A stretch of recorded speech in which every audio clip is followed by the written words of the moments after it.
do too. You know, when we look at who's behind this strategy, the liberal Democrats have not changed their MO. This is not a new strategy. They used it during slavery. Remember, every time the word freedom was mentioned and African Americans at that time heard about freedom, if you ran away, they would bring you back to that plantation, the overseer. The overseer today is the Congressional Black Caucus. Their exclusive job is to keep them on the plantation, keep them uneducated, and keep them unarmed. And this was the same job of the overseer of the slave plantation, which was liberal Democrats. But let me finish this one point, because I'm going to tell you what they did. They would take that slave, they would strip the skin off of him, and make everybody watch. And that's what they do to us. People are going to hear this, and they're going to say, you're going to compare the Congressional Black Caucus to overseers. It's the same exact strategy, because what they know. Crystal, you disagree. I want to ask you why. I disagree with the constant comparison of black liberals as slave masters and comparing those people, those blacks who choose to be informed and vote for Democrats, as somehow slaves. I think the better way for us to talk about this is what Dr. Carson does, what I do.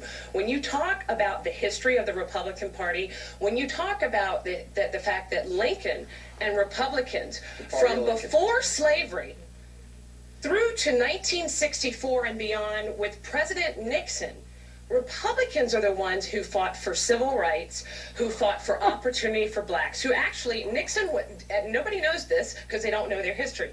In 1970, when Nixon became president, he was solely responsible, his policies, for making sure the schools were desegregated. So you know what Democrats stand for? Secession, segregation, and slavery. And what we need to be reminding blacks about is that if you're trapped in failing schools, it's because Democrats want you that way. They want...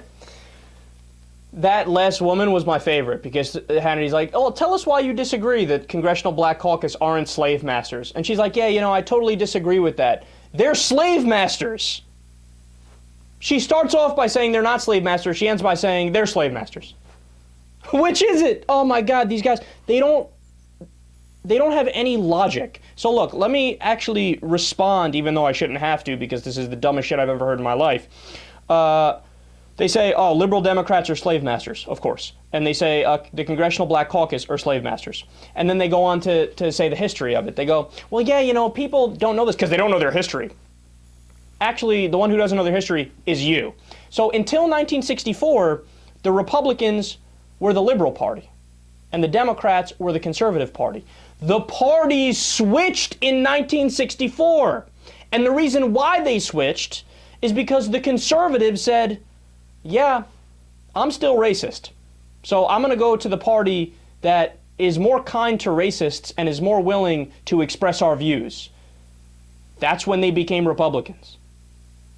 So the entire time, it's better to use the term liberal and conservative, because throughout the history of the United States, the liberals have been the ones that are in favor of civil rights and in favor of rights for black folks and minorities, right?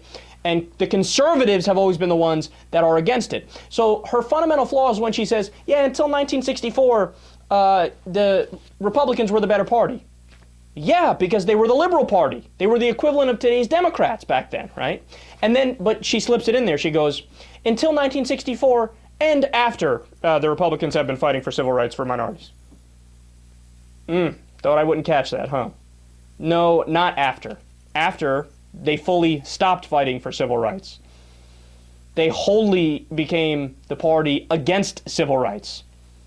And then the part about Nixon is just comical. She goes, no, people don't know this. Nixon's the one that desegregated schools. Actually, no. In 1964, the Civil Rights Act passed under Lyndon B. Johnson. You know what the one of the main provisions of the Civil Rights Act of 1964 was? Desegregating schools. It was Lyndon B. Johnson who did that. He's the guy who said we're going to lose the South for a generation because he was passing legislation that was in favor of civil rights, and there was a lot of white racists who didn't like that, right? It wasn't Nixon, it was Lyndon B. Johnson.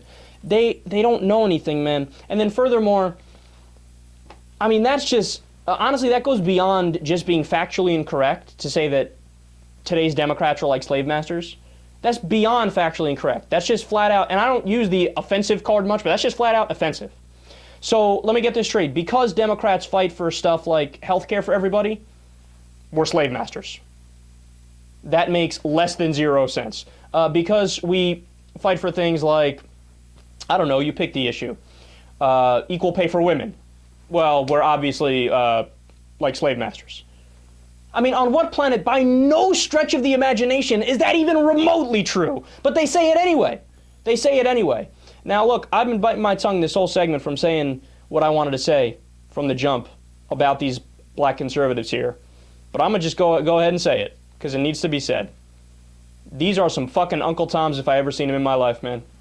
Oh, yes, Sean, now let me tell you why the Democrats hate black people. Yes, Sean. I love how they always want to ask Republicans what Democrats think, right? You ever notice that? Why don't you just ask a Democrat? A Democrat will tell you. Invite me on, Sean. I'll tell you exactly what's going on in my head. I'll tell you exactly what we're in favor of. But no, they bring on Republicans to build tremendous straw mans about Democrats and accuse us of being slave masters. Yeah, totally makes sense.